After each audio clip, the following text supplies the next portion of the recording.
3 দিন ধরে বন্ধ বাস কাউন্টার, অথচ অনলাইনে বিক্রি করা হয়েছে টিকিট। গন্তব্যে যাওয়ার উদ্দেশ্যে কাউন্টারে এসে ফিরে যাচ্ছেন যাত্রীরা। যাত্রা বাতিল হলেও ফেরত দেয়া হচ্ছে না টিকিটের টাকা। এখন এসে শুনি যে গাড়ি নাই। কোনো অনলাইনেও নোটিশ করেনি, বিডি টিকিট থেকে টিকিট কাটছি, অনলাইনেও নোটিশ করে নাই। এসে দেখি আগামীকালকে অফিস ধরতে যাব। এই যে একটা হ্যারাসমেন্টের শিকার। অনলাইনে টিকিট কেটেছিলাম, তো অনলাইনের টিকিট আমি কেটে এখনও পাচ্ছি না, আমার টাকাটা রিফান্ড পাচ্ছি না। তারা বলেছিলেন যে তারা টাকাটা ফেরত দিবেন, কিন্তু তারা টাকাটা এখনও ফেরত দেওয়ার ক্ষেত্রে আমি এখনও অনেক ডিলে পাচ্ছি, অনেক দেরি হচ্ছে টাকা দিতে। এবং হটলাইন যেটা আছে, হটলাইনে আমি অ্যাকচুয়ালি কল করে পাচ্ছি না। ঢাকাতে ফিরতে পারছি না, এটা একটা বড় সমস্যা। কিভাবে ফিরবো এখন সেটাও বুঝতে পারছি না।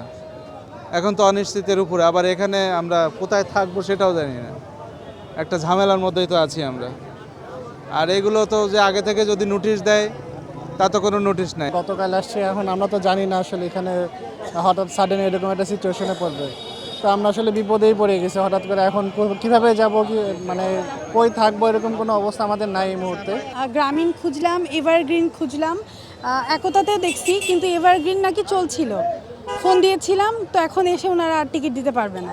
মানে ওনারা সবার ক্রোধের শিকার। 3 দিন ধরে বন্ধ রয়েছে রাজশাহী অঞ্চলের 3 জেলা থেকে ঢাকাগামী বাস চলাচল।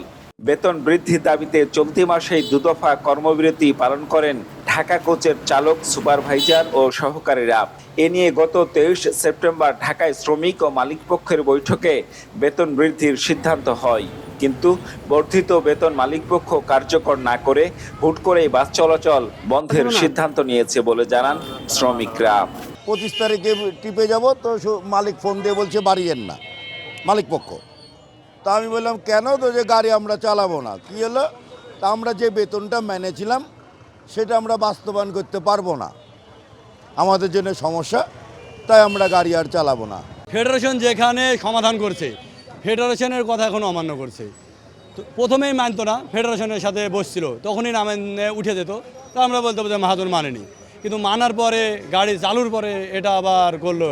মালিক পক্ষের দাবি, বর্ধিত বেতন কার্যকরের সিদ্ধান্ত নেওয়ার পরও শ্রমিকরা প্রতি ট্রিপে 30 আসনের কোচে একটি ও 40 আসনের কোচে 2টি আসনের টিকিটের টাকা নিজেরাই নিতে চায়, যা অযৌক্তিক। আমরা যখন পরিবহনের যে নিয়ম কানুন আছে, সে নিয়ম কানুন অনুযায়ী তাদের কোনো পরিবহনে নাই, খোরাকি নাই, হোটেল বিল নাই, মোবাইল বিল নাই, আমরা কিন্তু এগুলো আগে থেকেই দিয়ে। তারা গাড়ি চালার পরে যে 3-4টা দাবি দিয়েছে, এই দাবি মানা আমাদের পক্ষে সম্ভব না। তাহলে গাড়ি ওদেরকে বিক্রি দেবে, আর ওদের অযৌক্তিক দাবি কে মানবে? এটা তো কোনো যৌক্তিক দাবি না।